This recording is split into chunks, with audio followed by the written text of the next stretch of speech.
बहुत समय पहले की बात है। एक शांत और प्यारा सा गांव था जिसका नाम था नूरपुर। वहां के लोग बहुत अच्छे और नेक थे। लेकिन गांव के एक कोने में था एक पुराना, सुनसान और डरावना तालाब, जिसे सब खूनी तालाब कहते थे। लोग कहते थे कि वहां रात में चीखें सुनाई देती हैं, और कई साल पहले एक बच्चा उस तालाब के पास खेलते खेलते गायब हो गया था। तभी से वहां कोई नहीं जाता था। बच्चों को तो साफ मना था। इस गांव में रहते थे हसन, 10 साल, और उसका छोटा भाई अयान, 7 साल। दोनों बहुत बहादुर थे और अल्लाह पर यकीन रखते थे। उनकी अम्मी रोज उन्हें सुलाने से पहले कहानियां सुनाती थी और कहती थी, बेटा, जब भी डर लगे या कोई बुरी चीज सामने आए तो बिस्मिल्लाह और सूरह नास पढ़ लिया करो। अल्लाह हमेशा अपने बंदों की हिफाजत करता है। एक दिन दोनों भाई लकड़ी चुनने जंगल में गए। खेलते खेलते वे बहुत दूर निकल गए और अंधेरा होने लगा। तभी उन्हें एक रहस्यमय रोशनी दिखाई दी जो तालाब की ओर जा रही थी।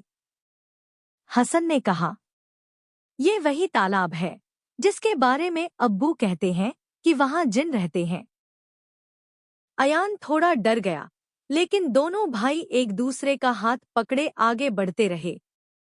जैसे ही वे तालाब के करीब पहुंचे, चारों ओर घना अंधेरा, झाड़ियों की सरसराहट और पानी की अजीब सी आवाजें आने लगी। फिर अचानक तालाब से निकला एक बड़ा, सड़ा हुआ, काला हाथ, जो हवा में तैरता हुआ उनकी तरफ बढ़ा। हसन और अयान दोनों डर के मारे पीछे हटे। अयान तो गिर ही गया। तभी हसन को अम्मी की बात याद आई। उसने जोर से कहा, अयान, बिस्मिल्लाह पढ़ो। दोनों ने एक साथ पढ़ा, बिस्मिल्लाहिर्रहमानिर्रहीम। वो काला हाथ रुक गया, कांपने लगा और जमीन पर गिरकर गायब हो गया।